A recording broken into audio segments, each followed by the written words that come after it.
এটা আমার বন্ধু। আপনার বন্ধু কথা বলি না, আমাদের কাছে রেখে যান, আমরা কথা শিখিয়ে দেবো। এই তোরা থাম তো। কে এদের সঙ্গে তুই কথা বলিস নে? না, চেনা নাই, কি কথা বলবো? কি রে রাহুল, ও ছেলেটা সকাল থেকে কিছু খায়নি, দুটো কিছু খায়নি না গা? দাদাবাবু কি হয়েছে? ক্লিয়ার করে আসার সময় রাস্তায় অ্যাক্সিডেন্ট করে পড়ে গেছে। তুই কি বলছিস? হ্যাঁ দাদাবাবু, আমি ঠিকই বলছি। তাহলে আমাদের রিনার কি হবে?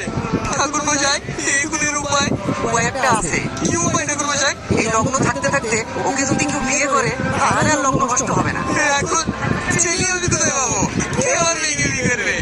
বিষয় কি জমে মেলে হয়ে গেল বল।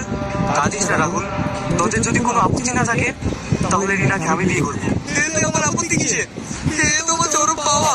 কিন্তু একটা কথা, আমি রিনাকে বিয়ে করে এই মুহূর্তে বাড়ি নিয়ে যেতে পারবো না, কারণ আমি বাবাকে কিছুই জানাই। আমি বাড়ি গিয়ে বাবাকে জানাবো